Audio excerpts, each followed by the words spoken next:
Oh God, I'm muted. It's just a small group, Marie, my dear. I think it's just you and I here. Because I haven't been doing lives lately. The algorithm's not picking it up. My times are all over the place, and probably everybody's already seen the Tepe things. So we'll give it a couple minutes. How you doing, my dear? Have you been? Oh, Hope, you're here. Okay, honey. Well, I know, but I think we've did this before, Hope. We didn't have anybody show up except for me and the mods. I was like, we'll just call it a day. Um, because I'm working now, I might try to do more pre-recordings. We'll see.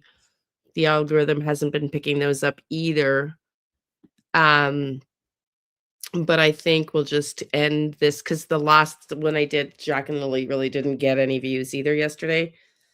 Oh, we got 5 people here now. Welcome in. Who's in the bushes? Welcome in. Who's in the bushes? Mhm. You're still looking, honey? Oh no. That's not good, Hope. Fingers crossed for you. Fingers crossed for you. Uh, Fingers crossed. So while we're waiting to see if we get a couple more people coming in, we're just going to do this will be probably the last Tepe case coverage, the last day we cover it. Like he'll be in court next Monday or next week, not today, next Monday now. They postponed it for a week, but it's just on how they're going to extradite him back. Oh, I've got the wrong banner up. How they're going to extradite him back to Ohio. I doubt it's going to be long. I doubt there'll be much to report. So, of course, I will continue. We will continue to update. Sorry, let me just. We will continue to update like we do all the cases, but I don't think we will do many more lives here on the Tepes.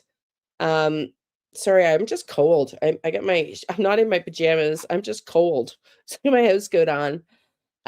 So welcome in everybody. We're not going to do a super long live. Like I said, this will be the last, we'll do a few little updates on the Tepes, but that'll be about it. I'm going to move on. We're going to go back to Gus Lamont, the little 4-year-old that's missing from the Australian outback. We're going to go back to Gus. And for those of you that'll join, that'll be tomorrow. We will just do a brief review of the case. We really didn't cover a lot about him. I don't know if everybody in the chats heard a little Gus Lamont, but he disappeared. There's some suspicious, it's like the Jack and Lily case, parents said he just walked away. There's some interesting dynamics there if you don't know that case. But the police they've announced that they're finally going back. It was, the grandparents and the parents said he walked away on their farm and he got lost. And it's very cold there too in Florida. Yeah. Well, I know we're supposed to get a snow squall of up to 60 centimeters. Like that's insane.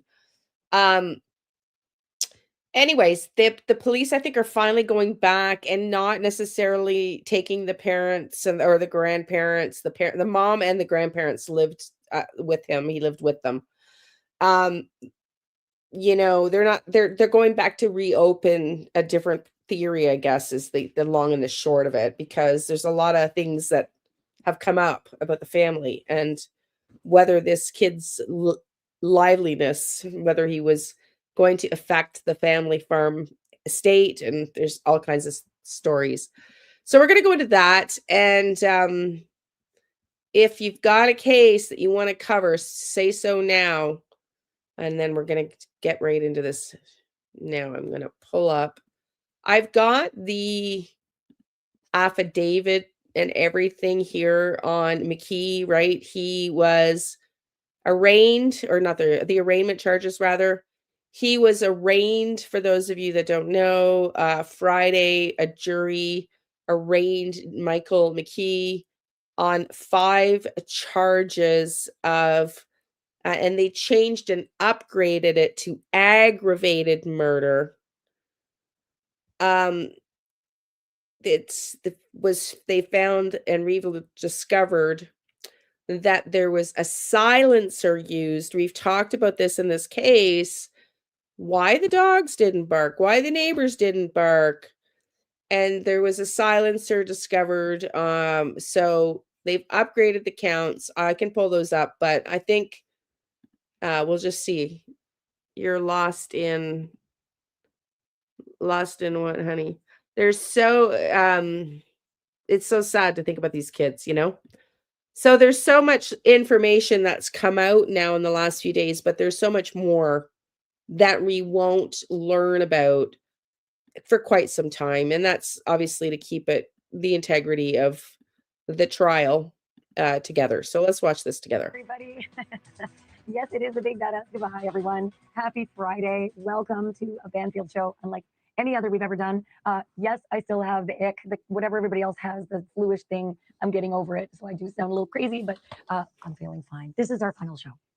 It's so exciting for me to be able to come to you tonight and tell you that when we started this show 5 years ago, News Nation was just 3 hours of daily programming.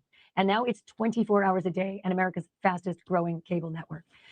Yeah, for those of you that don't know, Ashley is leaving News Nation, or she's left. Friday was her last day. She's got her own podcast, which we show here at Drop Dead Seriously, and she's going to focus on that. So good for her. Jesse Weber from Law and Crime rather is taking over, changing slots. She was doing the 10 a.m. nightly. He's going to do it 11 p.m. rather, not a.m. 11 p.m. nightly, Jesse, and he's going to have a legal perspective on. So it's slightly different. Okay, let's go. Celebrity-driven interview program, kind of like Larry King. But we soon realized that our viewers were really passionate about true crime. We are still the only live, nightly, true crime investigative show on television. Banfield was the first primetime show that this network launched, News Nation's OG. And that we have come this far is, I'm going to say it, due to you. For half a decade, you have invited us into your home to sit with some of the most painful and consequential stories of our time, each with a unique and unforgettable person or persons at the center. People like Gabby Petito, whose disappearance and death forced a national reckoning with domestic violence in plain sight.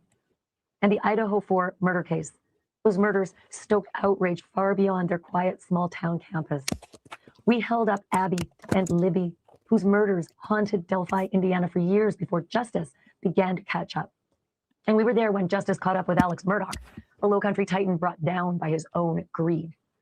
We navigated the twisted and sinister path of Lori Vallow and Chad Daybell, whose faith was perverted into justification for child murder and more. And we shone a light on the conservatorships of Wendy Williams and Britney Spears, asking how an A-list celebrity could lose so much control of her own life and how a system meant to protect can sometimes cause lasting harm. We asked all the right questions about power and impunity in the Jeffrey Epstein case, questions that to this day remain unanswered. Hold that thought. There's something coming up in a bit. And we refused to look away as allegations emerged against some of the most powerful figures in entertainment, among them Sean Diddy Combs, because accountability should never depend on fame or money or influence. And then there were cases that challenged the system itself. The murder of Sandra Birchmore, for one, and the killing for which Karen Reed was acquitted. Night after night, we brought you the stories that you may not have known about otherwise. Missing children, silenced victims, questionable prosecutions, and families who are still waiting for answers. This show was never about shock. It was always about truth.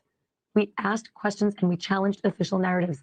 And above all, this was about giving victims and survivors a voice when other cable news networks wouldn't.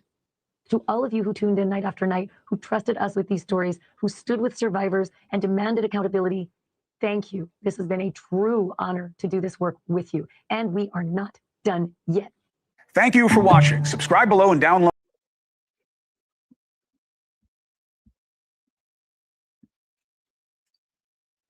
God almighty. I got 3 of them going at the same time. So that's our farewell to Ashley Banfield. I'm sure most of you had heard about that. And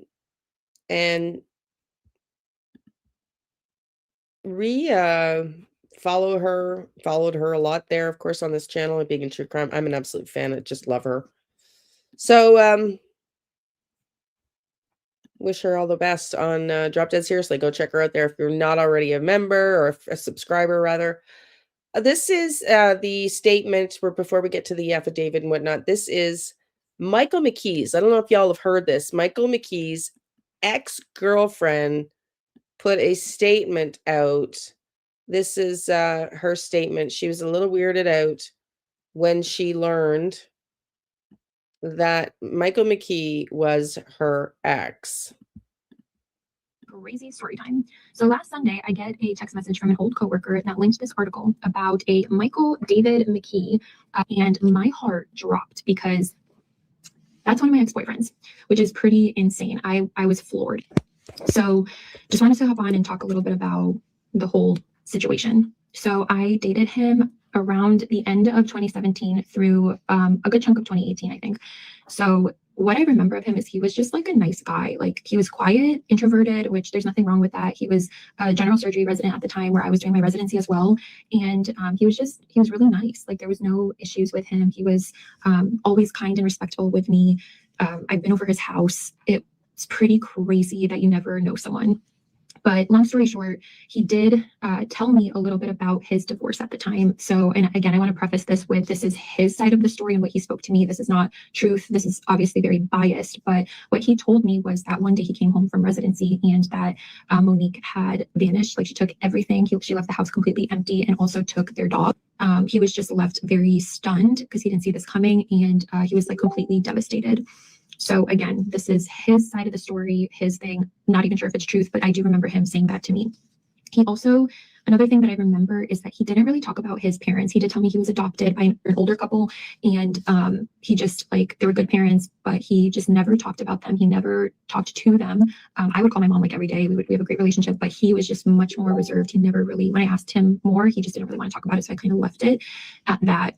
This is him. This is us celebrating New Year's with a bunch of my friends and family, and this is me right here, and that's him, which is crazy. He also has been to my family home. That's him right there. This is me and my family members. But it's honestly shocking, and I'm grateful that the Lord protected me from moving forward in that relationship. The reason why it ended was I honestly wasn't feeling it. I don't mean to be disrespectful, but he was just kind of boring. And he was very much like kind of surface level. There was no, like, I couldn't go deep with him. And yeah, that's why like I couldn't form like a deep connection with him because of that. Like, I think he had a wall up where he just like could not go deep with like any conversations really. So that's why it ended. And I moved up north and the long distance thing didn't work out either. I'm praying for Monique and the Tepe family and their children. But I don't know, I'm shocked. Are you surprised? Are you surprised that she said he was hard, like he just didn't seem like he was sort of detached, hard to get to know, no depth there, kind of boring? I'm sure he would be a little bit aggravated to hear that, but I'm not surprised. Are you? I don't know. Michael McKee is now charged with 4 counts of aggravated murder and 1 count of aggravated burglary. Now, in this indictment, prosecutors say that he used an automatic gun with a silencer. The court documents don't offer many more details, but here's what we know as of right now. Spencer and Monique Tepe were found dead inside of their Wineland Park home on December 30th. Their 2 children were also inside of that home. Thankfully, they were not hurt. This case gained nationwide attention for nearly 2 weeks until police arrested Michael McKee. Now, Monique, of course, that was her ex-husband. He was arrested on January 10th in Rockford, Illinois, just outside of Chicago. Columbus police say neighborhood surveillance video helped to identify that suspect. Detectives tracked a car that arrived before the killings and left after. Police say they recovered multiple guns from McKee's home, including the one they believe was used in those murders. If convicted, McKee faces life in prison. Now, he says he plans to plead not guilty in this case. Tonight, he remains locked up in Illinois. He could be brought back here to Franklin County sometime next week. Reporting live in studio tonight, Rodney Dunnigan, ABC 6 News. As the case moves forward, we're also learning that Columbus police will no longer be in charge of bringing McKee here to Ohio. Now that he has been indicted by the grand jury, the Franklin County Sheriff's Office will be responsible for bringing him here. Former Sheriff Zach Scott extradited dozens of people during his long career, and he tells us a lot of planning goes into bringing back such a high-profile suspect. When we would drive at times, we would just have a Chevy Caprice. Suspect would always be handcuffed, but we would establish a rapport with them. We'd spend time talking with them.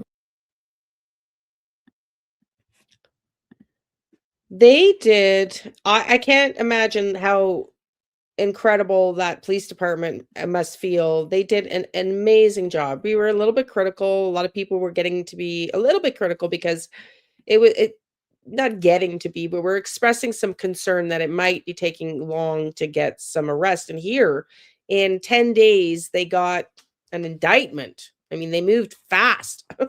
They moved fast. So it seems we're going to go through more videos here, but it seems like they have some substantial evidence against him. They've said that they place him going to and from the car. We've already covered this. They place him at the scene. They were able to now reconfirm. Whoops, got that more than once. They found a silencer, multiple guns, a silencer. We're also going to talk about witnesses. Now, this has not been confirmed, but recovered it here. Some neighbors claim that they saw Michael Tepe hanging around at the back fence a week before. Plunder brought it up. We're going to watch that video because I alluded to it, and I didn't allude to it. I said, we covered it once, but I don't want to cover it again because it looked kind of sketchy from the article that I found that said the neighbors thought they saw Tepe there hanging out, or Michael McKee hanging out the back of the Tepe home at the back gate like the week prior. But one of the reporters, Plunder shows it, so we're going to show that too. One of the reporters asked the question to the police chief. So they were boots on the ground, and they also said, hey, we've heard from one of the neighbors that McKee was spotted there. So that's one of the things we don't know. Did he stalk them? But I don't expect that the rest of the things that we don't know are going to come out before, trial. That's just my guessing, but watch this. The jury has spoken. The grand jury, that is, in the murders of Spencer and Minnie Tepe in Columbus, Ohio. 2.5 weeks after the Tepes were gunned down in their own home, a panel has officially tonight indicted the suspect, Dr. Michael McKee. And along with the charges, which I'm going to get to in a second, this indictment lets slip a pretty tantalizing little detail that we had not heard before, that the shooter used a silencer, or as the grand jurors put it, a muffler or suppressor. That's official. Dr. McKee, who's Mo Tepe's first husband and vascular surgeon from Illinois, is charged tonight with 4 counts of aggravated murder and 1 single count of burglary. And if you are counting, tomorrow it's going to be 1 full week since his arrest in Rockford, Illinois. As I come to you tonight, he is still sitting in an Illinois jail cell with his extradition still TBA. Of course, he's going to be headed to Columbus any moment now. Joining me now to discuss these key developments, an all-star team, some of this show's favorite guests, Mark Garagos, criminal defense attorney and managing partner of Garagos & Garagos, Matt Murphy, former senior homicide prosecutor in the Orange County, California DA's office, and Jesse Weber, attorney and host of News Nation's brand new 11 o'clock show, Jesse Weber Live, which I'm so glad to say premieres on Monday, and he is going to knock it out of the park. Okay, you three, thank you so much for all of you being on this final show. Matt, I'm going to come out of the gate with you. 4 counts indicted by this grand jury, 4 aggravated counts, but 2 murders. Can you explain that? Yeah, I know Mark had the same thought that I did on this. I bet it's just kind of weird, for lack of a better term. So what they're doing is they're proceeding on 2 different potential theories. The first 2 are what we would call P&D, or premeditation and deliberation. Then count 3 is the burglary by itself, and then counts 4 and 5 are the same murders, but with a different aggravating factor where they separately allege murders committed during the course of a residential burglary. So in California, where Mark and I do most of our cases, that basically qualifies it as what's known as a special circumstance. So in the state of Ohio, they technically have a death penalty, but like California, there's a moratorium on it. But that would theoretically make him eligible for life without possibility of parole. So it's a weird way to do it, frankly. But I know Mark was also probably thinking, I can't wait to hear what Mark has to say about this. This was a super fast indictment. We went from, this is just light speed. He hasn't even been extradited yet from Illinois, and they've already got an indictment waiting for him in the state of Ohio. So the next step, there'll be a bunch of pretrial motions. Actually, as we'll see the process go on, the next big step will be actual trial now that they've got an indictment in hand. So Garagos, jump in here, because when I heard quadruple aggravated murder, I sort of felt like the breath went out of any defense attorney who may be lined up to do this case. Is that, as scary as it sounds, are the 2 extra ag murders that have the burglary and insurance policy in case somehow a jury decides maybe it wasn't premeditated? Well, actually, I think Matt is spot on that when you hear it, not only is it weird, but I think also that when you present this to lay people who are obviously by definition the jurors, it's a little bit confusing. It's a little kind of intellectual, if you will. You would immediately assume that there were multiple or serial. And when it becomes that it's theories, I think that just opens up the defense to all kinds of mischief, frankly. Matt is right that it's like dangling in front of a defense lawyer, just all kinds of things that talk about, okay, well, you couldn't prove this theory, so you did this theory, or you threw this out. So yeah, burglary because he broke into the home. So we know that as well. So we're going to listen to a few videos that are going to give us some theories. But yeah, You couldn't you follow up on this one, and why are you indicting, and why are you going to a grand jury, and why this rush to judgment? I actually think things like this, when you do it this way, end up backfiring on the prosecution. So Jesse, you and I have been through a lot of trials together. Some of them are great and some of them are stinkers. And I often think that sometimes the litigators are checking their boxes and forgetting that everybody who's in the jury box is just some dude, right? We just need a story that we can wrap our heads around. And in this particular case, I'm seeing movement and timing and forensics. And I'm wondering, in your opinion, how important is it going to be for these prosecutors to put together a bedtime story for the jurors instead of a checkbox case? So it's very important. Before I even get to that, Ashley, thank you so much for everything you've always done for my career. I love you. You're amazing. And thank you for having me on your last show. Okay, very important. Why? They need to tell a story. Obviously, motive is not an element that they have to prove. But when you're trying to explain why this guy who is accused of this was divorced for so many years, and then all of a sudden, what snaps? I mean, they have to explain why he would have allegedly traveled 400 miles and killed them in the middle of the night. Remember, he's charged with aggravated murder. They elevated it to get to life in prison. That's prior calculation and design, that it was premeditated. So what are they going to have to show? They are going to have to show that travel. They are going to have to show he went into that house. They are going to have to show the circumstances of that killing. And there's still a lot we don't know, right? We don't have forensics. We don't have DNA, but they say they recovered a weapon that was tied to it. They now have the car. They have the surveillance footage. They now say that that is him. So being able to tell a clear, concise story about why he would have done this when he hasn't said anything right now, I think that's going to be critical for the prosecution. So Matt, so they're confirming now, 'cause this video is him that they put out is him. And you can tell that he's bulky in the video. He's not a small man in the court video scene that we have of him either. So, but they have confirmed that is him. When we listen to these dribs of information coming out, the average person tends to think slam dunk right away. And that is far from the story for a prosecutor. What in this particular case, given what we know, and it's not a lot, what worries a prosecutor most right now this early on? Boy, that's a great question, Ashley. I think that where my mind goes is, and I'm sure Jesse and Mark are thinking the same thing. I would love to see his Google searches and see what's in there. There isn't really a whole lot right now based on what's been released. This looks like a very strong case. The silencer was certainly new, or what we call a suppressor. But this has all the makings, at least on the surface. And this guy's presumed innocent, of course. This has all the makings of one of those cases where you just got an obsessive ex, and we've all either had an obsessive ex. Mark and I have done these cases together in Southern California, where you got guys that just can't hear the word no. So it's going to be really interesting for me as a former prosecutor to hear what else they've got, what Google searches went on, where he got the suppressors, because those are very expensive. And in a lot of states like California, there's a complete ban on them. So this is going to be, there's a lot more evidence coming our way. You and I talked about this the other night, Ashley, and I think you were the first to get it out. This was a NIBIN hit, which I think is very interesting. So they've got, that's the National Ballistics Database, where they take expanded shell casings from one crime scene and match them to known exemplars. So it sounds like they actually got the firearm here, I think, maybe, but they certainly got expanded shell casings from his previous residence. And that is incredibly powerful in front of a jury to link him to these murders. To a weapon and to a silencer, you're right.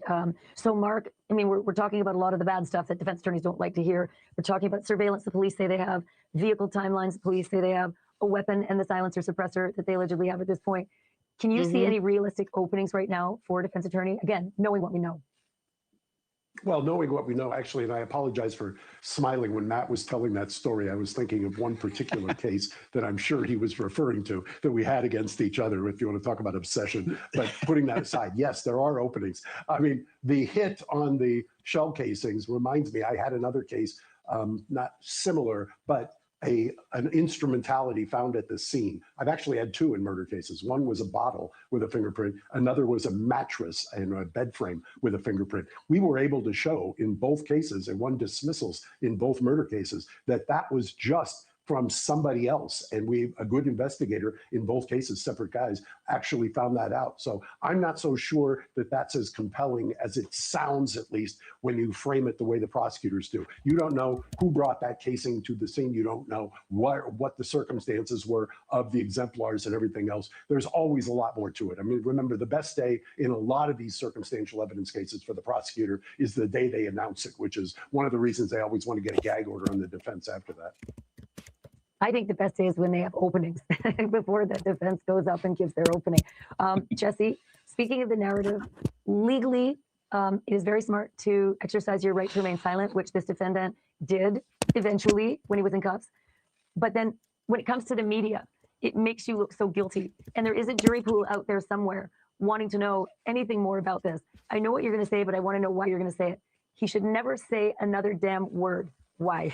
Because it used against him. I mean, the Timothy Busfield case this week was the complete opposite, right? Different circumstances, different charges, but he was fighting a case in the court of public opinion and the court of law. This is somebody who's a private citizen. He has not said one word. I think that's very wise. Allow his attorney to do the talking. And right now, he doesn't have to prove anything. What they are going to try to do is dismantle the prosecution's case any which way they can, any which way. The car evidence, the ballistic evidence, the surveillance footage, go that route. If he says anything, it could potentially be used against him. And if it's only his choice, if he ever decides to take the stand. So right now, there's really nothing he should say or could say that I think would help him.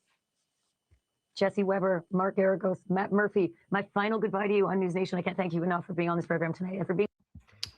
Wow. So what do you think? It sounds like, I mean, all the professionals, they're all saying that it looks like he, there's a decent amount of evidence, right? If we get to trial, this woman doesn't think we are going to get to trial. We will watch it here. But she doesn't think we're going to get to trial. Watch this. My show. I really, really appreciate it. Please click to subscribe. I appreciate all the support. In this episode, I'm continuing to dig into the murder investigation involving Dr. Spencer Tepe and his wife, Monique.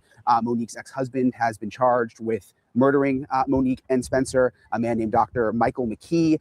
In this episode, I'm going to dive into some new information I've learned about what was going on in Dr. McKee's life before the murders, also why additional charges have now been added on. I'm digging into all of it, all the latest in this episode of Brian Ensign Investigates. So more details are emerging in the murder of dentist Spencer Tepe and his wife Monique Tepe in Columbus, Ohio. It's such a tragic case. I know so many of us have been invested in this since really the beginning, since they were found dead. We're learning more about the abusive relationship Monique had with her ex-husband, Dr. Michael McKee, a surgeon. I'm going to have more on that in a minute because there's a lot of new details. And I also have my guest, criminologist, Dr. Casey Jordan, who's going to join me to really unpack some of this. So that's coming up a little later in the episode.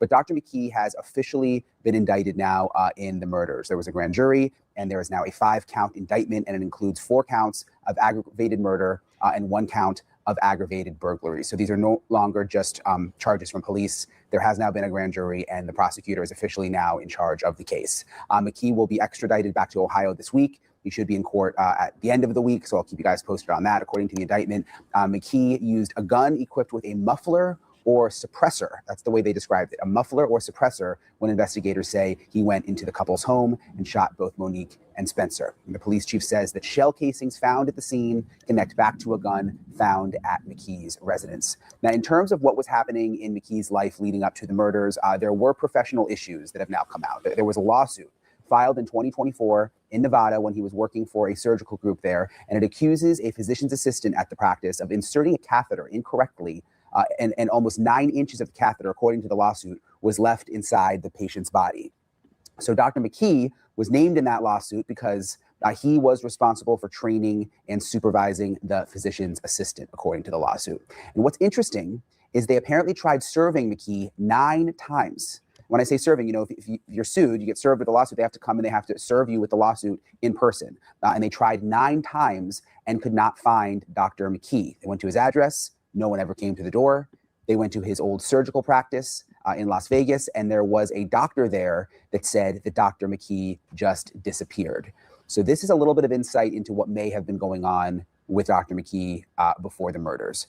The police chief in Columbus, Ohio, said officially now that the murderers were an act of domestic violence. Monique's brother-in-law says she just had to get away from McKee. Apparently within the family, this was a known thing that she just had to get away from him. He said, myself and many others were well aware kind of the negative impact that he had on her and the abuse that he put her through, the torment, that's the word he used, the torment that he put her through. She was willing to do anything to get out of there. A friend of Monique said she would say she thought he would never leave her alone for the rest of her life. And So that statement that's the part that makes me so curious if he had done something like this before. It's just weird that she made the statement to her friend, which we've already showed here, that interview that she gave, very brief statement she gave, but she, if she expressed that he would never leave her alone, it does feel like she kind of pegged him to be this stalker threat, alleged killer that he's proven to, well, he's innocent till proven guilty, but alleged to be right now. So that's so scary. And I wonder if he did try to reach out, or how she came to believe that after all these years. It's just interesting. Remember, they had been divorced for 8 years. Okay, the divorce happened 8 years ago, and we still don't know exactly what sparked him to 8 years later come and kill his ex-wife Monique and her new husband Spencer, who is a dentist, by the way. Something else I'm going to ask Dr. Jordan about in a minute. The couple's 2 children, a 4 and a 1-year-old, they were found unharmed in the house, which is just a heartbreaking part of all of this. Spencer's cousin Audrey Mackey says the 4-year-old recently said goodbye to her mommy and daddy. The children, they are now living with extended family. The couple's 1-year-old son, who family believes was likely the one crying because he couldn't get out of his crib. Remember when the coworkers and friends were showing up at the house for the wellness check, and they heard one of the kids crying inside, and the cousin says that was likely the 1-year-old, basically stuck in his crib because it's awful to say, but because his parents had been shot and killed in the house. But the family says the 1-year-old likely too young to really process his parents' deaths. According to family members, it's unfortunate because they will never get to know their parents. And the cousin said, quote, maybe the eldest one might hopefully remember her parents. It's very tragic. So again, I just think in all of this, I'm going to put the GoFundMe link below again. I've been trying to do that on all the videos that I do involving this case. But while we continue to go through the investigation, and obviously there's going to be a lot that comes out now that Dr. McKee has been arrested, maybe he may end up going to trial. We'll have to wait and see. But while we continue to follow that, I just think it's important to remember that there are these kids left behind. I want to play you some of Monique, and this is before I get to my guest in a second, but I want to play you some of Monique and Spencer's wedding video. This is video actually shot by Monique's brother-in-law. And I had seen some clips of this and photos from it, but I actually found the full video and watched it well after I had started following and covering this case. And I wanted to play you guys a chunk of it because I was really, really moved by it. And I think it shows just how in love Monique and Spencer were. And these allegations that she went through this abusive marriage with Dr. McKee, she was clearly very in love now and found the love of her life. And it really comes to one. I knew you were something special. I had quite a journey to get to you, countless bad bumble dates, wrong relationships, and waterfalls of tears. But it was worth every cringing second because it led me to you. Throughout all of this, I knew that God was guiding me to my person, and that when I met him, it would be the most magical thing ever. And boy, is that an understatement. I'm joined now by Dr. Casey Jordan, a criminologist, host of the podcast Criminal Appeal. It's always nice to see you, Dr. Jordan. We've spoke about this case before. The first thing I want to ask you about is this new information that's come out that Dr. McKee was using a silencer when he killed Monique and Spencer, according to police. What do you make of that? You know, Brian, it shows a lot of foresight and planning. And that is an add-on that you do not need just to go to the shooting range for target practice. I mean, you get a silencer or a suppressor when you want to kill someone.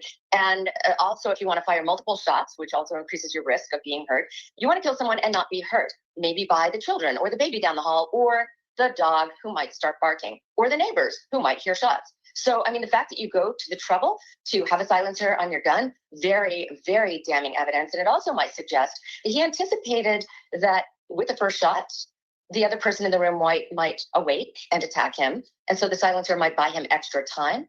And by all accounts, from what we know about the crime scene, it looks like Monique was shot in the chest once. And Look him in, possibly that Nadir. was his first target. Spencer awoke because Spencer was shot a number of times. Perhaps Spencer was trying to fight back. But the silencer would have made it possible to get out of the house without people noticing. Could it also play into premeditation because they've now made them aggravated murder charges? They've said premeditation. Could they use the silencer to try and prove that he went and bought a silencer? Absolutely. I mean, that shows the planning and forethought. Nobody just accidentally goes into a gun shop and buys a silencer unless they plan to use it. And there is no logical reason to have it on your gun unless you plan to actually harm somebody with it and keep it quiet. You and I talked last time about the shell casings that were found at the scene in the house, which you were saying were going to be very, very important. It turns out now the police chief says those shell casings have connected back to Dr. McKee's gun, which they found in his residence. Are you surprised that he kept the murder weapon like that? I mean, couldn't he have thrown it out of the car or thrown it in a lake? Or, you see that in other cases. Could he have? Not only could he have, should have, except I'm glad. Listen, the short answer to your question, Brian, why would he still have the gun on him, is because he is an idiot. And I don't mean to be unkind, but, he is natively intelligent. He's smart enough to make it through medical school and become a surgeon. And yet with that comes a certain God complex we often talk about with surgeons particularly. Don't beat me up, surgeons. But you know that many surgeons, because the work they do is the fine line very often between life and death, they fancy themselves incredibly intelligent, but with that comes a certain amount of arrogance. And in this particular case, I would think that even though he was highly intelligent, the arrogance got in the way and made him overconfident. And the overconfidence is like, they're not going to come for me. They're never going to think it's me. Why do I need to get rid of this gun? I like this gun. I paid for this gun. Why should I throw it in the lake?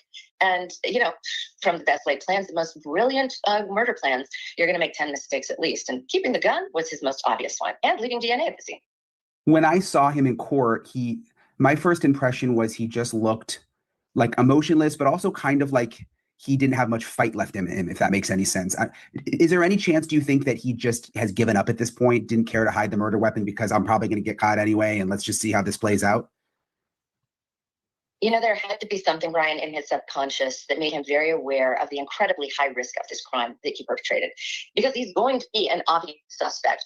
Of course, we always look at the ex-husband anytime a wife is killed. And it's a bit of a tug of war in his reasoning, like in the little reasoning brain chamber he has. He's like, no one will ever suspect me. I'm a fine, upstanding vascular surgeon with no criminal history. And, that's the overconfidence. And it's a tug of war with the logical fear and the assessment of risk, which you would think he would be good at. But in the end, he knew that the chances were very high that he would be questioned and even caught.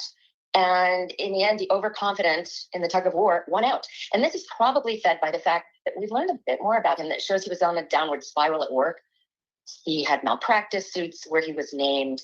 His life was unraveling. He didn't have a happy marriage. He didn't have beautiful children. He didn't have a lovely golden doodle. And I think that in his effort to scapegoat his misery and his depression, he focused on his ex-wife. And it could have been anybody in the scapegoat world, but Monique was an easy target because she was so happy and living such a different life with her new husband than she ever had with him. So, the bottom line is, did he think he was going to get caught? Not consciously, but subconsciously, he had to know that it was extremely likely and that he would be the number one suspect. And I think to a certain extent, maybe he didn't care.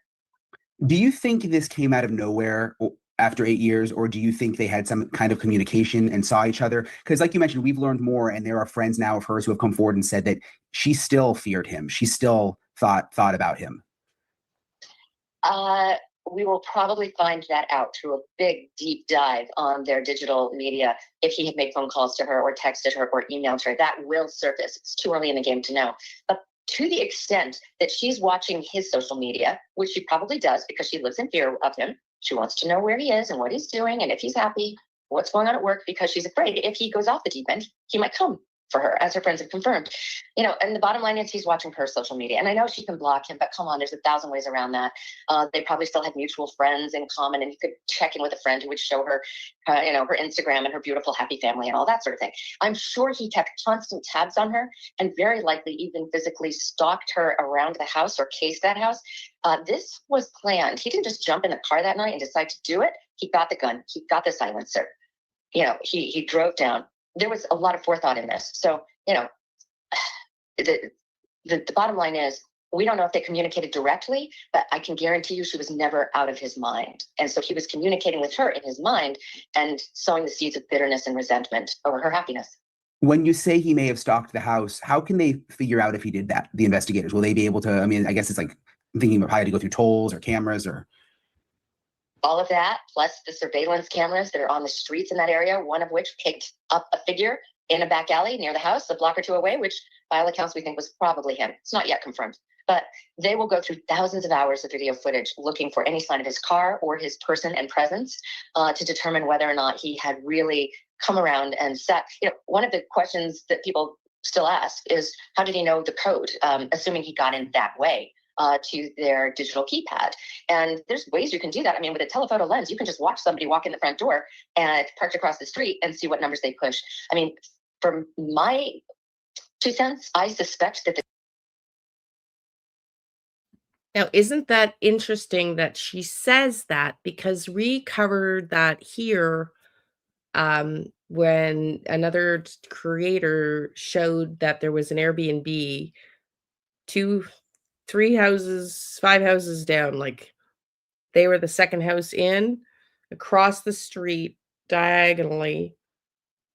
They were the second house in. It was like the third or fourth house in the other side of the other block across the street in a diagonal kitty corner. And so when you think of that and you think of what she just said, anybody could have zoomed in. And now we're going to listen to, after this, we're going to listen to, we've already reported here a potential neighbor. Did you? Interesting. It's very interesting to see, or think about, did he potentially get that code, across the street, like from a binocular? How did he get in, right? It's the biggest mystery in this case so far. the digital code, if Monique set it up when they renovated that house, was probably the same digital code that she had when she lived with her ex-husband, maybe her birthday or her zip code or something like that. And it seems like a Hail Mary pass to just show up and not know the code.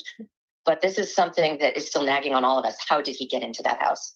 Yeah, no forced entry. We still don't know. I've heard a couple of theories too about whether the kids may have been locked in a room, or whether he may have locked the door to where he allegedly killed Monique and Spencer, maybe to keep the 4-year-old out. So we're still trying to get, the police haven't released very much officially, but we do know there was a grand jury and there's now 4 counts of aggravated murder. Do you know why 4? Because you would think like 2, because two victims.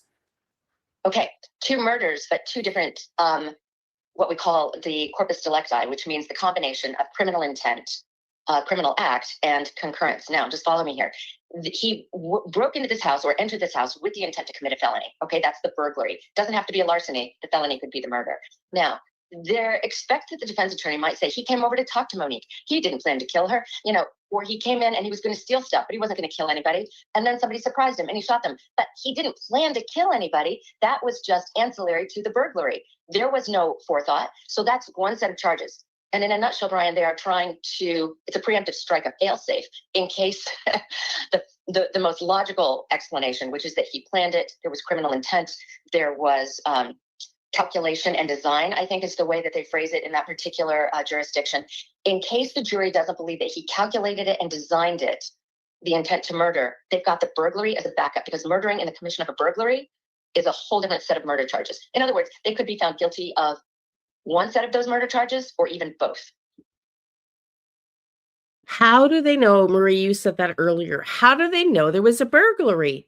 I'm wondering, because they said they found multiple guns on his possession, right? And the silencer we know was found, and they said the shell casings, and they can place them on the scene.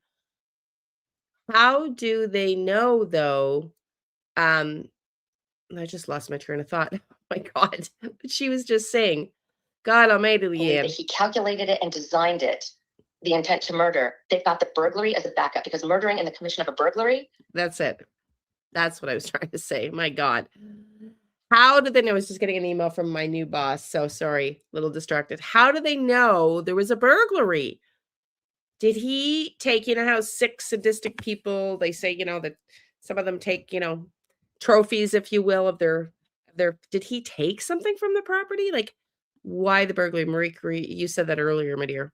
AI, yes, you can manage and obtain door lock codes through various smartphone apps. I know.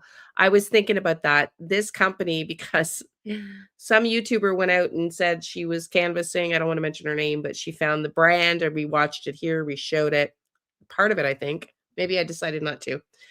It's all a blur because we've covered so much Tepe stuff.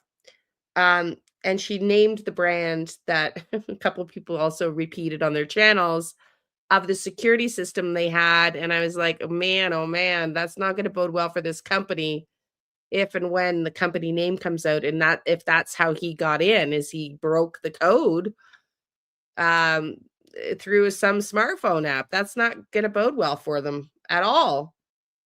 Well, this is exactly what I'm wondering, Marie. Could it because, like, did he take something back? You know, you were asking earlier, but I wanted to get to this place, and you're always very early in your questions, and I'm like waiting for you guys to hear the answer, and you've already asked it. It's hilarious. So yeah, it's just curious, right? It begs the question, did he take something? And it's like they're doubling down just to be certain. But yeah, anyway, I mean, we won't know that, but I wonder, that is very curious. So burglary. So what did he take? Nobody's even asked that question. What would he have taken? Is a whole different set of murder charges. In other words, they could be found guilty of one set of those murder charges or even both. Makes sense.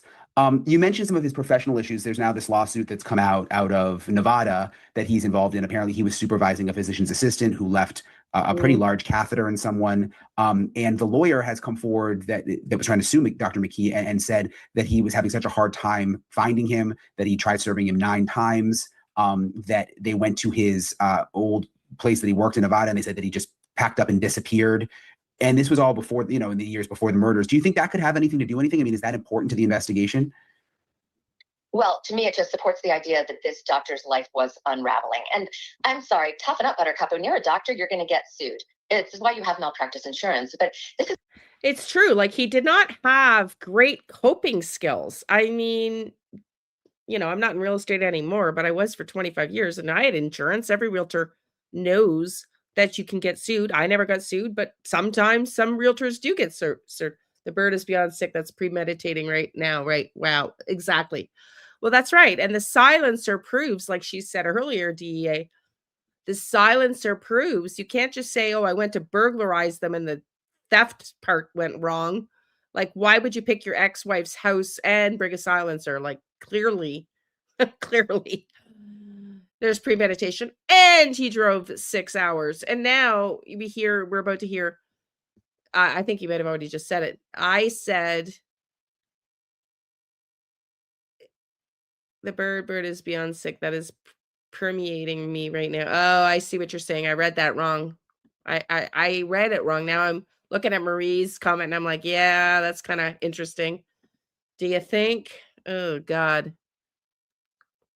It doesn't sound that way because of one of the videos I saw, and they said yet to be determined, but it sounds like there's some clues. I can't remember if I picked it or not, so that's why I'm saying it as our final cut, making the final cut. But there is a rumor alleged that they think he shot Monique first, and that's why she was shot on her side into the chest, because she might have been in bed, and that Spencer heard the gunshots and woke up, and that's why he was off the bed when he was shot. Now, that's just speculation. We don't know. But a lot of these things that have been coming out rumor are now being reported on. So who seems to run hard to say, but from his problems instead of facing them head on. You've got insurance, let them deal with it. Mistakes do happen. Oh, that's what I was going to say. The guys has a hard time coping with things, and to the extent that he evaded the 9, I said 7, I was wrong. 9 times they tried to sue or serve him, rather, the lawsuit documents for the malpractice, and they couldn't reach him because he's evading authorities 9 times for a lawsuit. I mean, that's a very large extent. That's a huge not being able to cope problem for a doctor. It's very interesting. Under the captain of the ship doctrine in law, in tort law, because he was in charge of the physician assistant who made the mistake, he is the guy who is liable and culpable. And he probably doesn't think that's fair, and he disagrees with the law and doesn't want to be sued. So, I mean, the fact that that the lawyers tried to serve him 9 times and he ducked out and managed to evade them every one of those times, It shows that he just is a man who shirks responsibility. He thinks he can run from his problems, that he can outrun his problems, that they won't catch up with him. Instead of just saying, all right, this is going to be tough, but I'm going to grab the bull by the horns and I'm just going to face it head on. And if that is his character, if that is his personality, to, you know, blame everybody else and feel like he is the victim of a witch hunt, he will be looking for a scapegoat for his misery. And it's compounding. It's compounding daily. He has problems at work. His wife left him and divorced him and is having a wonderful, happy life with her new husband. Who knows what else was going on in his life? But in the end, he decided, we see this a lot. And you know, you asked me earlier, do you think he meant he knew he would be caught? There's always this thing where, you know, they don't want to be caught, but their life is going down the toilet, so to speak. And they decide that if it's going to be bad, they might as well find a scapegoat and take vengeance on this entity, in his case, Monique and her husband, who he wants to blame for all of his problems. And it's kind of like a last act on your way out of town. If he knows that his life is really kind of over, especially professionally, he may decide to do something incredibly rash, like kill his ex-wife and her husband, because whatever, he's going to go to prison. He doesn't really care. Life is over for him as he knows it. I wouldn't be surprised if there was a lot of bad stuff going on in his life when he committed this alleged crime. Yeah, I'm just thinking about him as a doctor, spending so much time, you know, apparently helping people, doing surgeries to help people. I mean, and you walk in, let's say you have the plan to go kill your ex-wife and her new husband, but you walk in and you realize that there's kids there. You must have known before, but then when you see them, like, how does that not make you change your mind? Yeah. Compartmentalization in a nutshell. I'm sure he knew the children were there, and I'm sure that his plan was to not harm the children. I mean, even the most emboldened murderer will, unless they're a professional hitman, seriously, will have a soft spot. There's a rule. You don't kill children. It's just understood. And his beef was with his ex-wife. And by virtue of the fact that she had a brand new, young, handsome dentist doctor husband, boy, did he feel replaced. And, you know, she upgraded because she got a man who was loving and wonderful, the opposite of everything he was, apparently. So his beef was very compartmentalized. I hate my ex-wife and I hate the man who makes her happy. I want to destroy their marriage, but the children are ancillary to that. I don't kill children. You know, the wonderful news is that the youngest is far too young to have a memory of this. And the extended family who are caring for them believe that they witnessed nothing, remember nothing. And the sad thing is they will never remember their parents. Yeah, it's sad to think about because they're so young. That's definitely the part that gets at me, just thinking about them.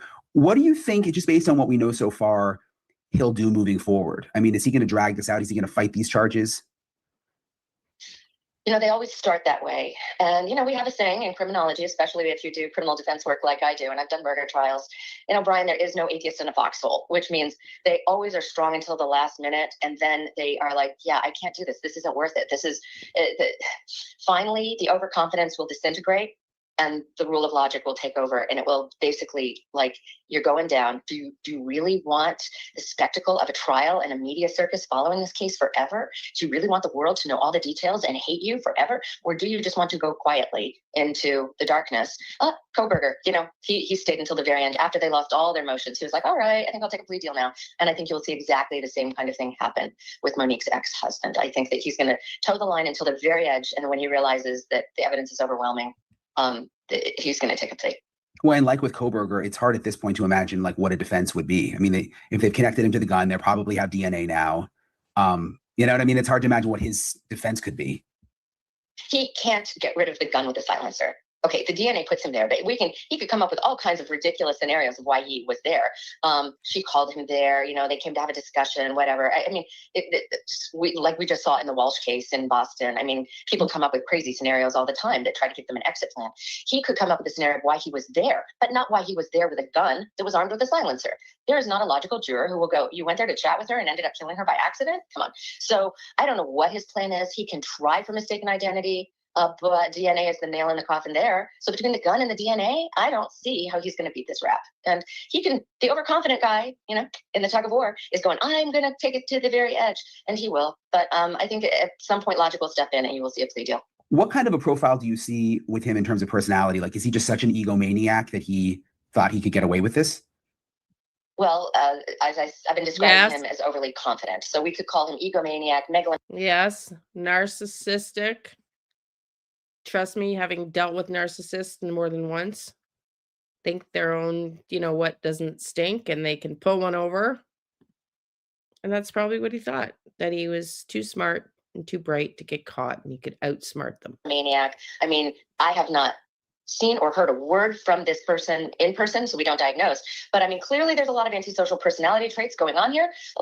And I hate to make mass generalizations about doctors and surgeons, but there's been a lot of literature on their personality traits. And, arrogance and narcissism is very common among physicians, and it's born from the fact that they do hold the fine line between life and death in their hands. But surgeons particularly, they're not so much in the healing practice as in the cutting practice. And they make mistakes. They do get sued. I think that he is absolutely blown away that he has a malpractice suit on himself this early in the career. But, when it comes down to his personality, I hate to say it's so common. It is common across the board, especially with serial killers, but this is just a one-time thing for him also. And it's power and control. When he feels that his life is spinning out of control, and doctors are all about extreme discipline and extreme control. That is how you become a surgeon, a physician, by studying hard, putting your nose to the grindstone, excluding all else in the interest of your profession. And then when you arrive, you have a personality, not just a profession, which is paramount with power and control. When you feel your life slipping away, perhaps because of the malpractice lawsuit, perhaps because his wife dumped him, who knows, maybe he was in financial ruin. He may have all kinds of things going on that we don't even know about, dumped by a girlfriend, lost money gambling, who knows? But when we find power control oriented killers losing their sense of control, that's when they do completely uncharacteristic things, like perhaps take the life of their ex-wife. It's all alleged, innocent until proven guilty. But based on the evidence we have, he's good for it. Yeah, it's interesting what you were saying. Yeah, 14 days later. I mean, could he have, listen, I've met lots of men before, no offense to men, but I have met men before who don't cope well. Seems to be more likely a man thing. They don't cope well without a woman in their life. And, maybe he was just that insecure that he really didn't cope well without a woman. It seems like it. Let's listen up. First question out of my mind about the Tepe murders. Neighbors had said that they had seen McKee in the neighborhood and in front of the Tepe home days before the homicide. Can you confirm that? At this time, we're unable to talk about specific information. But again, when we get additional information, we'll be more happy to share it to the public. So neighbors said they had seen Michael David McKee in the neighborhood and in front of the Tepe home in the days leading up to the horrible homicides. Now, of course, police officials would not comment on that reporter's question, but I'm trusting that local boots on the ground reporter knew what he was talking about. Obviously, they're going around in Columbus, Ohio, interviewing the neighbors of Monique Tepe and Spencer Tepe, unfortunately lost their lives so violently on December 30th. And now we're getting so much more information day by day about what may have happened, what they suffered. Well, the grand jury has just indicted McKee. There's several charges. There's mention of a silencer or sound suppressor, as it were. Perhaps that is what he used. He was hit with 5 charges, and we are waiting for his Ohio appearance. Forgive me if I sound weird or look even weirder because I'm healing. I've been under the weather, and now I'm pounding the vitamin C yesterday, I think it was, and I'm feeling better. Praise God, I'm trying to get through this. I keep thinking of that quote over and over again. Now, that reporter is probably correct. Now, there was another reporter who mentioned McKee was allegedly married after Monique to some person. He had a second wife, is how the reporter put it. I think she was wrong. I think she's mixing up Michael D. McKee with a different Michael D. McKee who shows up in the Ohio court system who was from Whitehall. So I've seen people mix them up. I know this is an ongoing investigation. I don't know if you can say this, but obviously they were divorced. Are you able to say anything about their relationship after that divorce? It was in 2017. Were they civil? I know he had a second wife as well. Again, there is, the investigation is still ongoing. Just understand, we're still collecting information. We're still going through a lot of evidence, and there's just some things that we can't speak to right now. However, as far as that reporter talking about neighbors, what neighbors have reported to him seeing McKee in the neighborhood, I believe that gives us plenty of clues about how Michael McKee plotted and stalked and planned out this crime in the days prior to the murders. Boldly is my belief. First of all, I believe Michael David McKee was pretty bold to be spotted in front of the Tepe home. That's one of the things that caught my ear. Wait a minute, was he standing out front?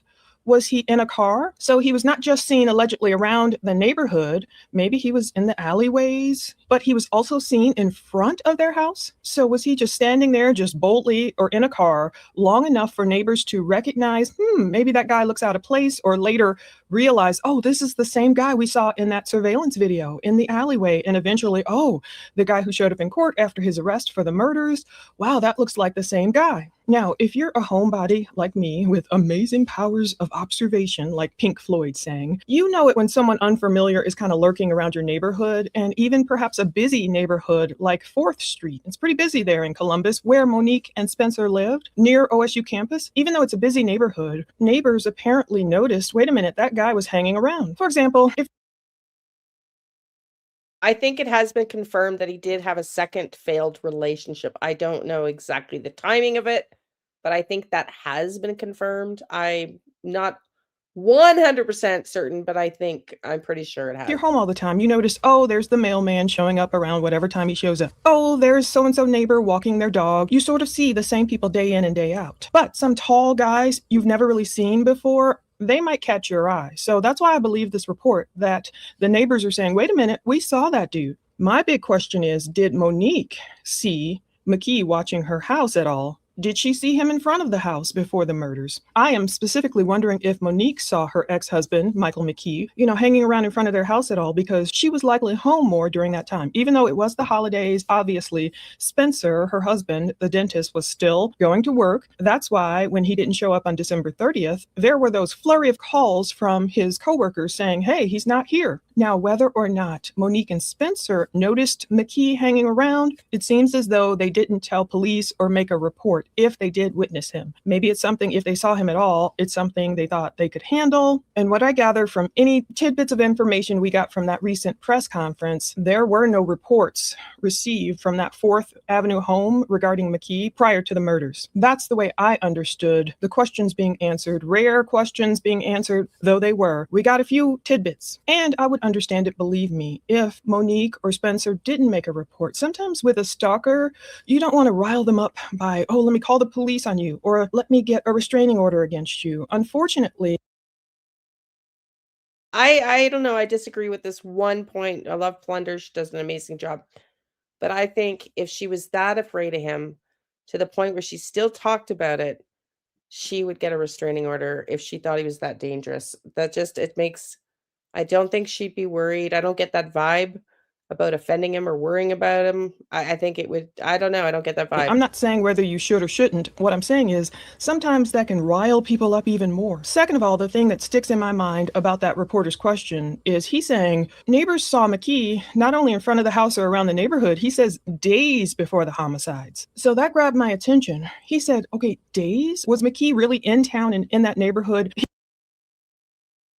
I think we reported it here, and I tried to find another report. I think we reported it here like a week or so ago, that he was seen by neighbors for a week ahead, the week prior. He didn't just say, oh, they saw him in the hours before the crime. He asked police, okay, neighbors said they saw him days before. So if McKee was definitely hanging around the Tepe neighborhood and around their home for days, that would have been sort of like a reconnaissance mission for him. Not that McKee was ever in the military that I could find, but it would have helped him figure out how to enter their home, perhaps. A reconnaissance mission is a military or intelligence operation. I had to look it up. I kept wanting to say recognizance, of your own recognizance. I'm so used to court stuff. I'm thinking a reconnaissance mission. When you're gathering information about your enemy. And to McKee, in his mind, I guess, Spencer and Monique must have somehow become enemies number 1 and 2 in his mind. So you go on this mission, you check out the terrain, the weather, potential threats. You observe all around, using all these methods you can to understand your enemy's position. You're understanding your enemy's position, their strengths, their weaknesses before you carry out this larger operation. Is that where all the premeditation comes into play on McKee's recent charges? Not only if he were headed straight from the Chicago area to Columbus, it would have given him 7 hours worth of time to say, I shouldn't do this. But also, if it were true he was in the area days before, that would play into his premeditation. Did he know what he was about to do? Was he working up the nerve and determining the perfect time and the perfect way to get into that McKee home? Perfect time when the kids would be asleep, when Monique and Spencer wouldn't have any visitors over or family over. Did he have binoculars? How deep did it go? How much was he able to observe about their routine, perhaps in secret, in the days prior to the murders? Did he notice, oh, Monique, my ex-wife, she's not taking her 4-year-old daughter to preschool. I see they're on Christmas break now, or what have you during that holiday time. Did he notice, oh, Spencer's still going off to work at whatever time. I see Spencer waking up at 5 a.m. or whatever time he left the house normally. And Monique is alone with the kids during these hours. This is the time Spencer normally comes home, or Monique goes to the grocery store, or what have you. This is the time their friends might come visit, or family, and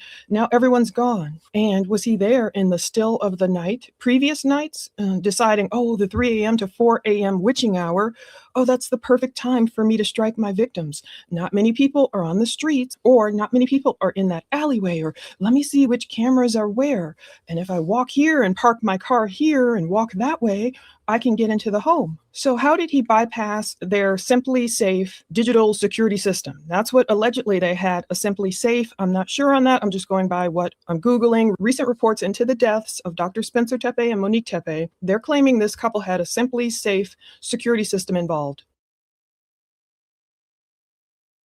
They're claiming this couple had a Simply Safe security system. You know, people have seen a lot of security systems, you know, around their house, the Ring doorbell camera, all this stuff. They took measures to protect themselves, prepare. I don't know if the Tepes owned any weapons themselves. Even if they did, this is why plenty of people who want to strike out at vulnerable people, they choose hours where they believe they're asleep, where they are in a weakened state, not really knowing what's going on, perhaps startled out of their sleep. Maybe they were celebrating. I mean, it was the night before New Year's Eve. Did McKee say, oh, I better not do this on New Year's Eve? They'll have a bunch of people over there. I know I'll strike December 30th when no one's expecting me to be there. Did he notice them drinking any alcohol? Did he know, this is just me pontificating, speculating. I have no idea what they were doing. But was he peeking through the windows like, oh, they're drinking. They'll be pretty, in a deep sleep, and I'll get in there in the middle of the night and really catch them when all their defenses are down. Now, we know police have told us there was no sign of forced entry. You said there were no signs of forced entry. Are you able to say any more about how we got into the house? Unfortunately, we're not able to talk about that at this moment. So just because there was no visible sign of forced entry doesn't mean McKee somehow forced himself in, of course, but not in a way where it's like, let me shatter the window or let me kick in the door. Perhaps somehow he learned to hack their Simply Safe system. From what I hear, there are plenty of YouTube videos out there. He shows people, look, this is how easily some of these digital code systems can be hacked. So if anything, I didn't even watch it. I'm not going to get into how to do it because I don't even know how. I think they're devices people get or whatever. Not that I want to teach any criminals how to get into a home. What this video can represent is a learning lesson for anyone who's really dependent on, my Simply Safe system will keep me protected. Well, I think you better go watch some of those lock-picking lawyer videos, because apparently people putting their faith in some kind of digital code might have too much faith in that to keep thieves, burglars out of their homes.